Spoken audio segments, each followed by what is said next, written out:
Hello, it's Dr. Rhonda Johnson. Today is Thursday, October 22nd, 2020. You know, in many parts of the country here in the United States, cooler weather is here. And that means we're going to be staying indoors more. That means we'll be eating indoors, drinking, socializing, giving this virus a lot more new opportunities. That's not good, folks.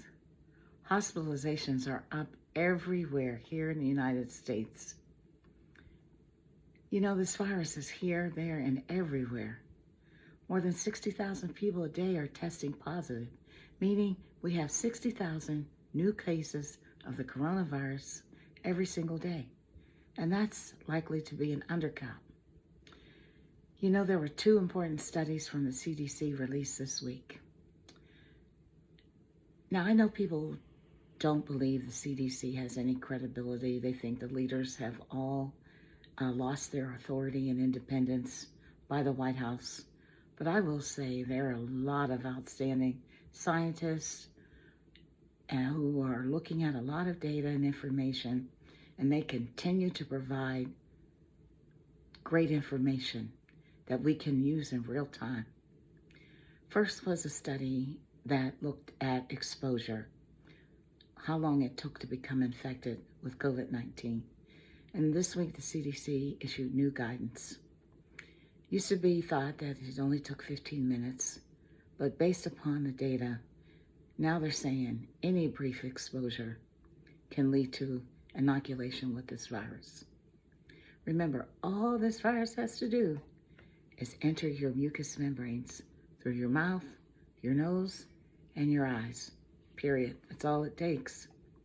Then it can get in there, replicate, and this virus replicates pretty fast in your cells. It hijacks them to produce more and more of its self. And once it gets in your cells, it's pretty hard to get out. So, again, remember, you can get this infection real fast. The virus spreads very easily. And we have to do what? POC, Prevention of COVID-19. So I'm going to talk about the second study now that I thought was very important coming out of the CDC. Was issued on October 20th. And I don't like talking about deaths. And this study had to do with excess deaths. Over 300,000 of them in the United States through early October. They looked at deaths from all causes, and guess what they found? The 2 out of 3 of these excess deaths that were misclassified had to do with COVID-19. COVID-19 caused 2 out of the 3. But what was even most striking from this study, the big news, was that the biggest increase in excess deaths occurred among young people between the ages of 25 to 44. But it even gets worse. There were a 54% increase in excess deaths in Hispanic adults between the ages of 25 to 44 just this year. There was a 33% increase in excess deaths in Black adults ages 25 to 44. There was a 12% increase in excess deaths for white adults between the ages of 25 to 54. It all amounts to one thing. COVID-19 is killing our young people, white, Black, and Hispanic. I know, it's old news. POC, Prevention of COVID. What do you have to do? But people aren't doing it. So we just have to keep reminding them about washing their hands as soon as they come in from the outside.